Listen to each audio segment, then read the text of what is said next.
Hi, welcome to CGTN Live. We are coming to you from the press center of the 19th CPC National Congress. I'm Simpson, and this is Marco. Hello, everyone. And we're here for a group interview on the topic of agricultural science and technological innovation, right? Yeah, right. Yeah, I mean, we just, the group interview is just ended, so we will listen to it. So, I mean, before I enter the play, I thought it's gonna be like, poverty alleviation. I mean, it is about like could be the farmer's life and life in the rural areas. But now it turns out to be it's about like innovation and technology development in China's agriculture. That's a very fascinating area also, because it's not, it's something farming has been obviously around forever, right. But now there's still a lot of development going into it and a lot of and improvements, right, and innovation. I mean, a couple of phrases that we love to refer to when it comes to the topic of agriculture is that one of the delegates said that he said it is the most fundamental need of human beings, right? I mean, we need to survive. That's the we need to eat. We need to eat. Yeah. It is about the rice bags and like vegetable basket. That's the Chinese way of putting it. But it's really try to emphasize the importance of agriculture development. I mean, so Simpson, I kind of want to ask you this question first. I mean, because like when people talk about China and talks about, especially people in China, when they kind of talk to like agriculture, like farm, like rural areas, they're thinking of not as developed as like city life, like rural areas. And like you said, poverty alleviation is usually in those areas. Right, like something we would like we might want to associate when we talk about the topic of agriculture. But I mean, in the West, I think we can say countryside, not rural areas, countryside, are always inhabited by kind of well-off people. Is that true? Well, yeah, it's two different areas. Well, there's the well-off people who will move to nice areas where they have like more land, but and maybe in places like in Great Britain where landowners were always sort of the landed class and the people who have more money. But otherwise, there is still like obviously farmers. In France, they're a very important movement. In a lot of places in Europe and also in the US, they're not necessarily the most well-off people because obviously their entire livelihood depends on the weather and how well their crops do. And that's also where technology and innovation come into play, because now thanks to science we're not as dependent on the weather. Obviously always dependent on the weather, but we can make it a little bit easier for crops to survive, right? And just to make life for farmers also a little bit easier, right? That's the help of technology and innovation. I think one of the reasons why, like, when we used to think farmers for instance, in America, they used to live a better life, is they have this, very advanced equipment, whereas like 10 or 20 years ago in China, where there's a lot of human labors involved when you talk about like agriculture. But now it's totally different. I mean, it's a totally different. A time frame thing also, because I think now maybe we think of the U.S. now, but probably like 50, 60 years ago. I mean, I think it was during the Depression. It was also that was and there was a great drought as well. So that also happened in a lot of other countries. It's just that I guess the development in the different countries happened in different at a different pace. So, so now it is true. I think abroad there is sort of this idea that the countryside in China is poor, is people who don't have a lot of money. But as we're seeing now, they're putting a lot of investment also in developing agriculture. Agriculture is not just poor farmers; it's also a lot of investment going into it as well. But I mean, technology is definitely crucial when it comes to build a more advanced countryside in China. So I here's a list of figures I just came across. I took note during the group interview. Is just there the comprehensive, like mechanical level in China last year has increased, has reached 65%. Oh, wow. So so back to many years ago, it was like 10% or 30%. You know, so it is a huge increase, and there's a lot of like China's homegrown technology to help the farmers to boost the production, especially in wheat, because China, you know, is famous for like hybrid breed like wheat. So I mean, I think I happened to came across because I was many years ago. That was, I think, in 2012 when I was in Ministry of Foreign Affairs briefing. So there was a question just being asked at the spokesperson of China's foreign ministry. The question is about, you know, human rights. You know, there's a lot of like voices from overseas about, you know, the human rights in China. But I certainly remember the answer was that, you know, China has 1.3 billion people. I mean, but China has the largest population in this world. But China just helped like sustain such a large nation of people like out of hunger and like so that's the best contribution to the human being. You know, that's we see that as, you know, protection of human rights in China. So I mean, it's the most fundamental things that really matters. So I mean, that's something really stick to my mind over the years. You know, so that's something, you know, certainly has something to do with the agriculture and development. Yeah. Absolutely. And like we said, you were talking about some figures as well. You know, they were talking. There's a lot of figures here about the. I love the fact that you know, they were talking here about just things like they've got laboratory, like 42 laboratories dealing with research into science and technology for agriculture. They've got where was that? They've got public agricultural training institutions, which it sounds very funny because I guess it's a sad cliche, but we always think of like farming as kind of something maybe you learn on the job, you don't go to school for. So it's, I don't know, I find that very, very amusing to see this kind of thing. They've got, you know, all these, this really pushing training and sort of to make agriculture more developed and really try and boost productivity, because it's not just for the sake of developing science and technology for it, but it will actually increase productivity. It will increase the output of wheat. Or I think a colleague yesterday was telling me, it might not have been here in China, but also technology improving rice, that the fact that you could grow rice in places that have less water, and that will automatically make such a contribution as well and that will also help the local people. You know,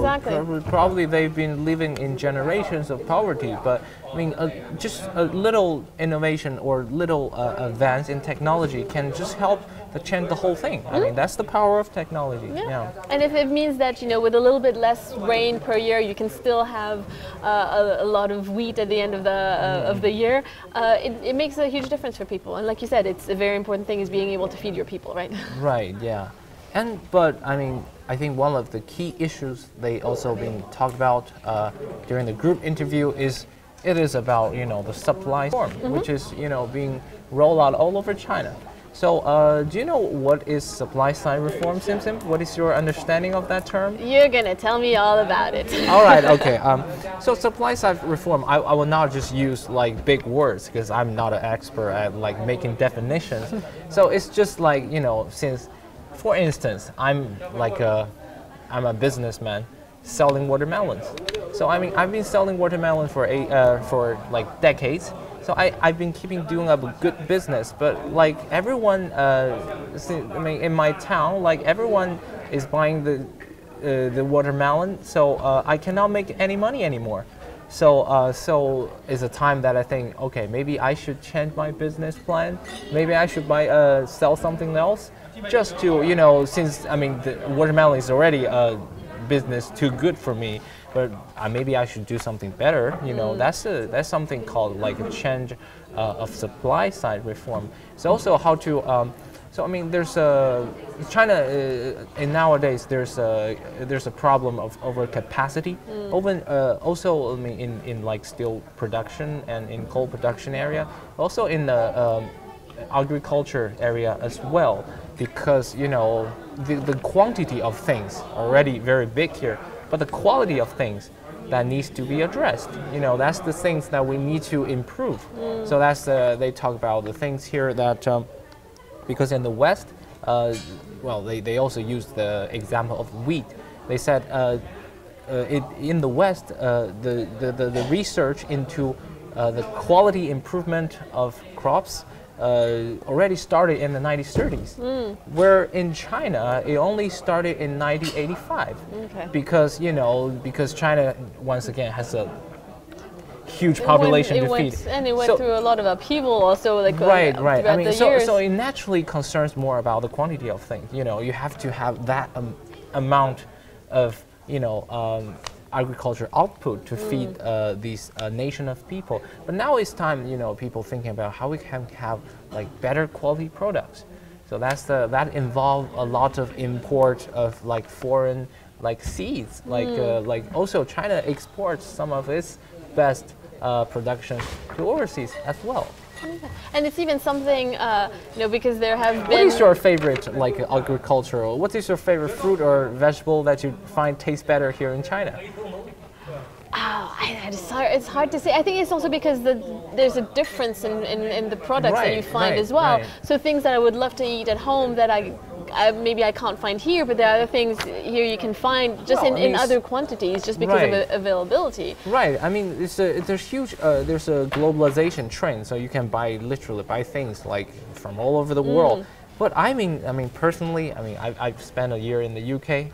I found a cucumber here tastes much better for some reason. But I mean, in the UK, some of the fruit in the UK tastes better here in China. So I found like tomatoes there could taste better. But it's also, you know, it's different. It's a different. You know what? I can't find spinach here. You can't find spinach No. here? I just had spinach for lunch. Yeah. But like actual spinach, or is it Spinach. like a Chinese spinach? It is I haven't spinach. found. Okay, Baby spinach, or you like this baby spinach, or yeah, the but not the spinach. choy. Like, yeah. Okay. I need to find your supplier. All right. I mean, I'll buy you a bundle of Okay, spinach great. next time. All right. But yeah, it's obviously, you know, these things change from one country to the next, and you have to adapt. It's not just science and technology, but you also have to adapt to the land, To the because soil, exactly, to the climate. Yeah, because there's a one lot place of will be, and even within China, I'm sure the differences are going to be very north. It's such a huge country from north to south, right? But China, has a lot of like great indigenous products that, you know, can be exported to overseas countries, that can be enjoyed. But there's it's a Chinese, you know, countryside. There's but in order to achieve that goal, there's a lot of things to be done.